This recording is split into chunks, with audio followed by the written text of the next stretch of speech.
So it's looking like Ben Affleck played both Jennifer Lopez and Jennifer Garner, seemingly using each woman to provoke a response in the other, something that he has appeared to do successfully in the past from the very beginning of his relationship with each woman.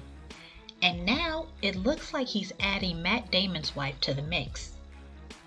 Just a few days after pictures surfaced of J-Lo grabbing onto Matt Damon's hand and virtually holding him hostage for about 20 minutes while she allegedly tried to get him to have an intense conversation about his best friend with her, Ben Affleck has been photographed kissing Matt Damon's wife on her head.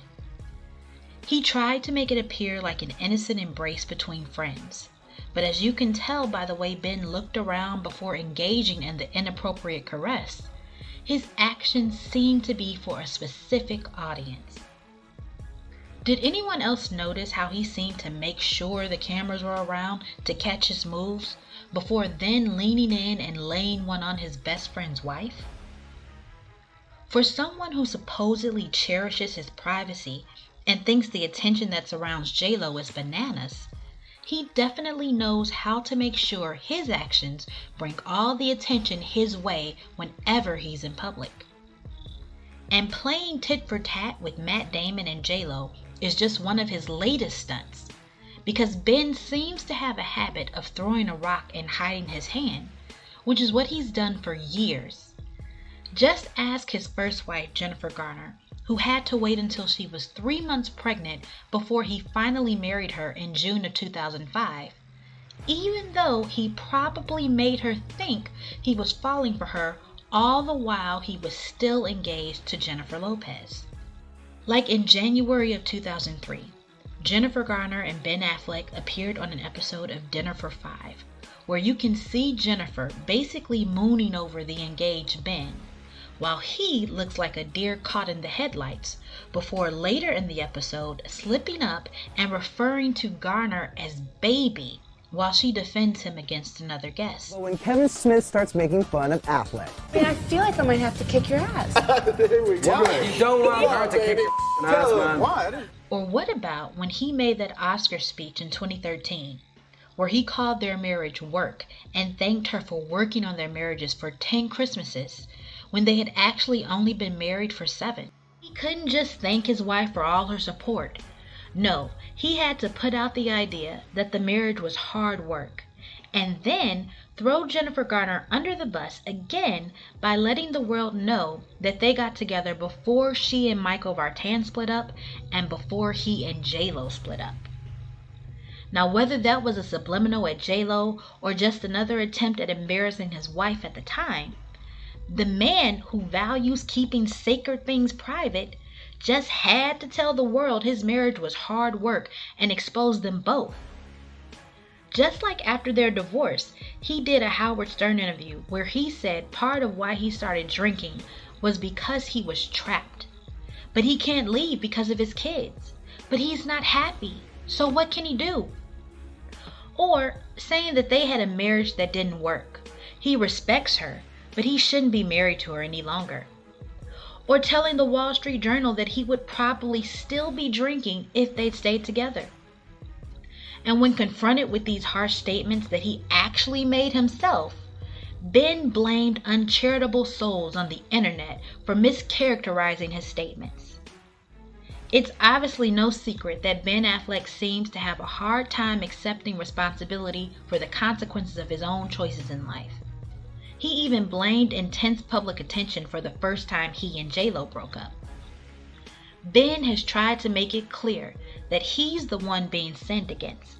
He's just a regular Joe trying to live his life as privately as possible, but others, most notably the paparazzi and the women in his life, just won't let him be great. He wants everyone to ignore the fact that he's the one who initially courts the publicity for his own agenda, and then bemoans his lack of privacy when his mess is exposed.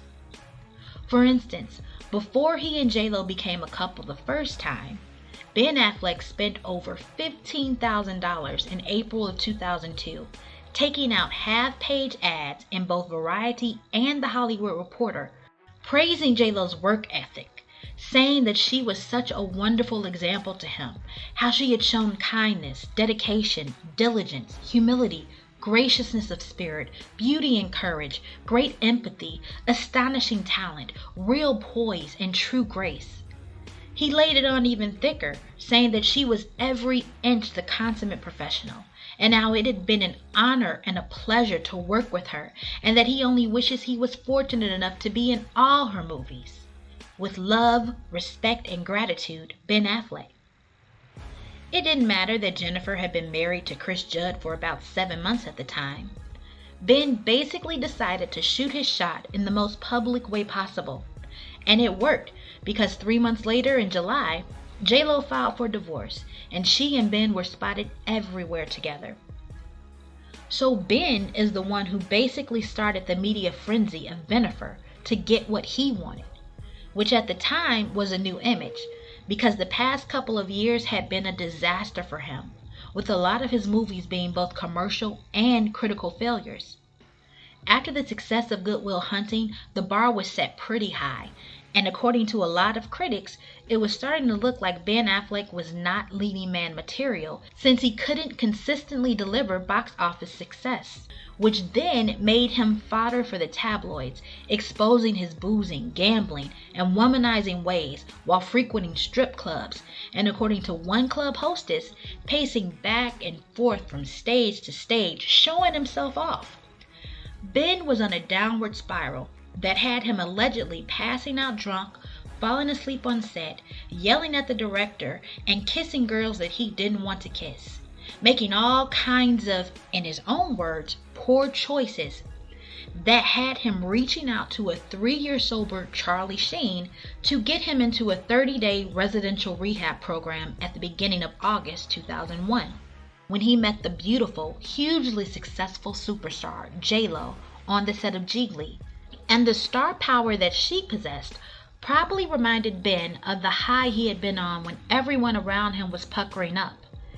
And he might have wanted that feeling again and thought that he could access it through association with J-Lo.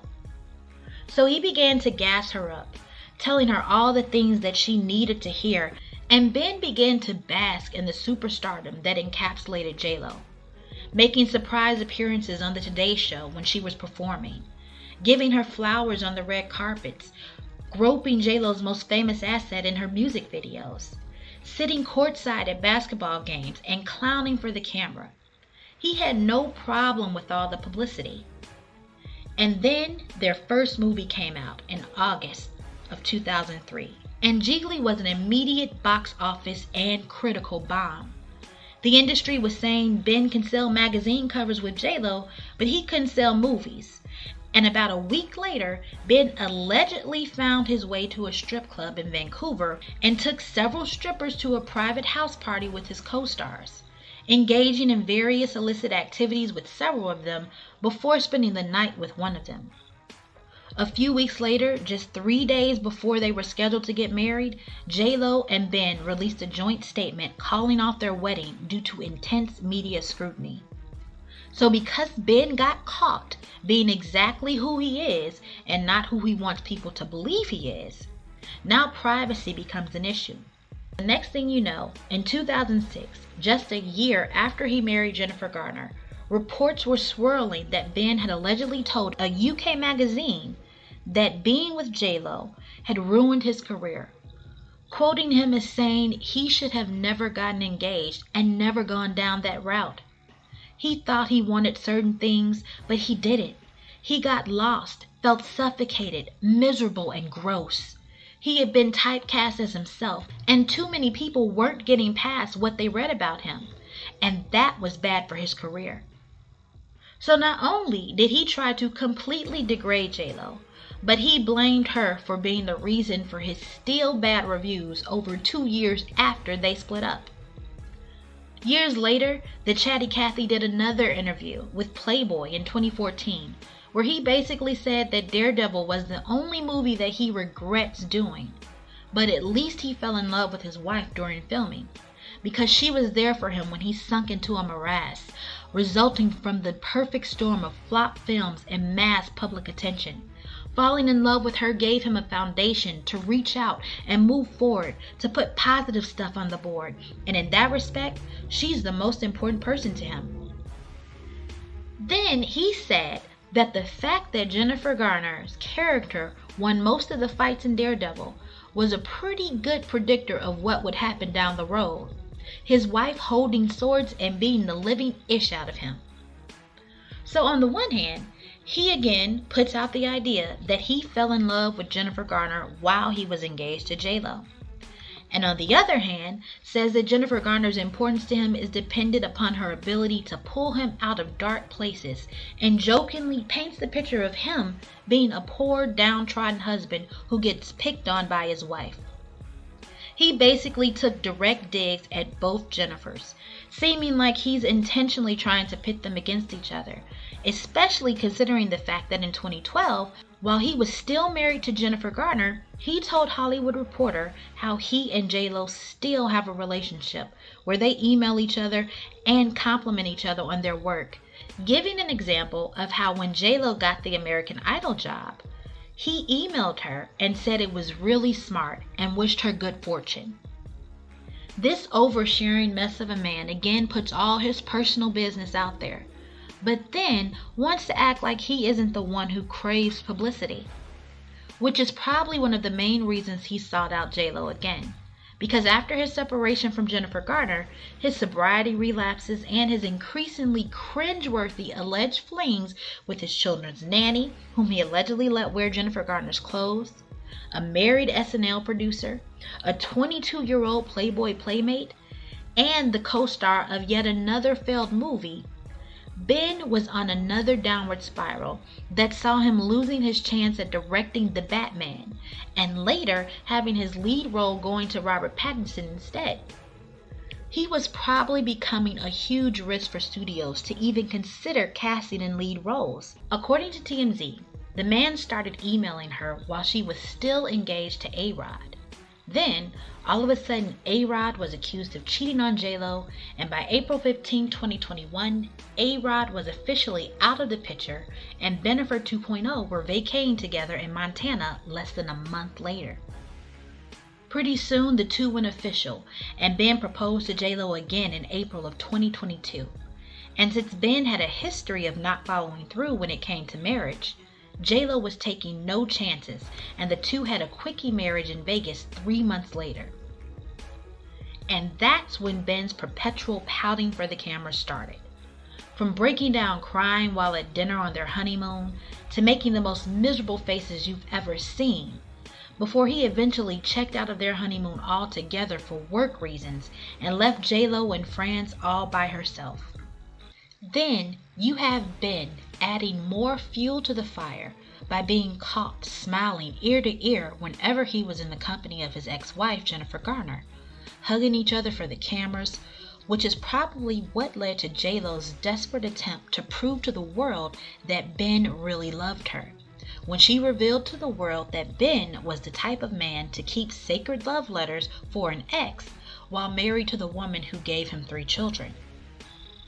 This seemed to be the beginning of the end for Bennifer 2.0, because just a few months later, Ben left their $68 million mansion and bought his own bachelor pad, started playing red light, green light with his wedding ring, and completely snubbing Jennifer on holidays before committing the ultimate insult of moving his things out of her home in the dead of night while she was out of the country.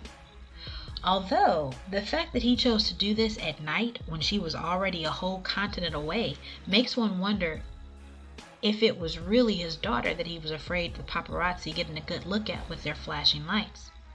Ben continued to play 2 hands, with both Jennifers showing up at his new place for alternating visits before he allegedly went on a family vacation to Japan with Jennifer Garner and their children, before dropping their eldest off to college, which ultimately had J-Lo running to the courthouse and filing for divorce without a lawyer on the 2nd anniversary of their 2nd wedding ceremony.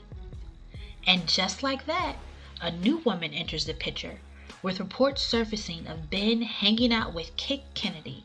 And that same day, Jennifer Garner is seen dressed down and looking despondent on a date with her boyfriend of about 6 years.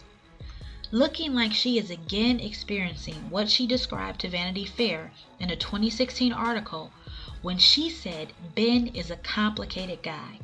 When his sun shines on you, you feel it. But when the sun is shining elsewhere, it's cold. He can cast quite a shadow. Has Ben played both Jennifers again? Is this a case of a petty man using women for his own ends because they never wanted anything to do with him before he became famous? You go through life, women won't talk to you, and then you're in a movie and all of a sudden you're the hunk guy. Like, what? Where wasn't the hunk before? Let me know what you think in the comments. Remember to like and subscribe for more. Thanks for watching.